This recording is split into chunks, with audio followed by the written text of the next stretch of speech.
Here was a man who had achieved his wildest dreams. He was seemingly unbeatable and invincible while captivating an audience of millions. And with 3 letters, he became a mere mortal. With 3 letters, he became a mere mortal in my eyes, in the eyes of all sports fans. And these 3 letters are HIV. Sometimes I wonder, would Magic Johnson, the Magic Irvin Johnson, surrender or give up all of his reputation, accomplishments, and success to just be a normal person without HIV? Would he give up all the extravagant awards and accomplishments he's ever accrued and just settle to become a normal person who is cured, who does not have HIV? Well, since there is no cure for HIV or AIDS, to my knowledge, no one will ever know. But I am curious. I am curious. Like Magic Johnson, Naaman in the story today was a successful man. However, like Magic Johnson again, he was a successful dead man. Or just a dead man walking. Naaman was one of the most successful and powerful men in the world at this time. Like Magic Johnson, like Tiger Woods, like the celebrities on TV, this dude lived a designer life, or a lifestyle of the rich and famous. Naaman was the commander of the army of Aram, which is currently Syria, and he also served as a prime minister of the nation. Notice how the author of 2 Kings piles up accolades and accomplishments, and then he suddenly drops the anchor. But Naaman had leprosy. Leprosy has the same resonance as cancer or AIDS has in our world. Naaman has success, money, and power, but a leper he remained. In our world today, and I know in my world too, having success, even as a pastor, having success, money, and power usually makes the person a consummate insider. Why do we want money, power, and success? Because then you become exclusive. You become elite. You become one of the people in the know. Right? You want to be one of those 4 or 5 people in the room that are in the know, that know what's up about the stock market. You want to be an exclusive company. And Naaman's lust was no different than ours. His lust for success resided in that he wanted this delectable knowledge, that he wanted to be a person in the know. And he was governed, check this, he was governed by the fear of being an outsider. That's what we fear, you and me. Why do we check up on CNN and news and do our education and studies? Because we fear that if we don't get the degrees, if we don't get the success or the job after college, then we will be an outsider. We will be a loser. And Naaman feared this all his life. And yet, ironically, he perpetually remained an outsider in spite of his success because he has leprosy. You get that? He worked all his life not to be an outsider, not to be left out. But he couldn't help it. He was a leper.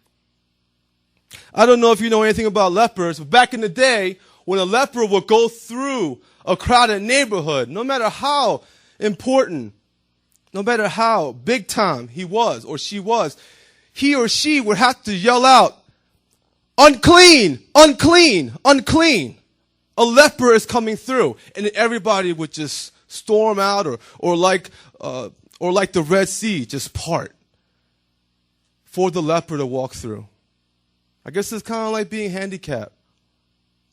You know, like when somebody's coming through a wheelchair, everybody kind of gets out the way.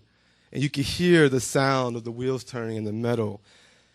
You know this person is disabled, and that person whom is disabled is an outsider. You can't ask him to play basketball. You can't ask him to do the things that you would normally do. So like Naaman, the irony is that most successful people, even though they crave to become an insider, to be in the know, all their lives they actually feel like an outsider. Listen to this quote by Madonna. Y'all know Madonna, right? The original diva. I know she's kind of weird now. She like a harmony, and she still thinks she got it. I need to write Madonna a letter. I like her old stuff though, I really do. But listen to what she says about this feeling of inadequacy, this clamor in her heart to become somebody. I have an iron will, she says, and all of my will has been to conquer some horrible feeling of inadequacy. I push past one spell of it and discover myself as a special human being. And then I get to another stage and I think I'm mediocre and uninteresting. Again and again, my drive in life is from this horrible fear of being mediocre. And that's always pushing me. Because even though I've become, capital S, somebody, I still have to prove that I'm somebody. My struggle has never ended, and it probably never will. No wonder these celebrities and musicians have to keep making albums and movies and write books and go on Dancing with the Stars when their career is over. Because this deep feeling of inadequacy is within us all, not just in celebrities. They are just like us. You know what was Naaman's problem in this passage? You know what was Naaman's problem? I'll tell you what Naaman's problem was. Naaman attempts to use his success to deal with spiritual problems. He tries to take the success and parlay it into a cure for his leprosy. The king of Israel was not impressed by his wealth, the letter of recommendation, or pleased by Naaman's snobbiness. Why? Because Naaman had this really distorted and horrible understanding of religion or God. And it's kind of like you and I. I think if we pry open our hearts and we kind of like tinker and we look inside of our hearts, I think we and Naaman have a lot in common. Because you see, Naaman believed religion was a form of social control. If you study sociology, you've studied this, right? Marxism and all that. He believed religion was a form of social control. And the operating principle of religion is this. If you live a good life, Naaman lived a good life. If you live a good life, then the gods or God will have to bless you. Bless you meaning give you what you want.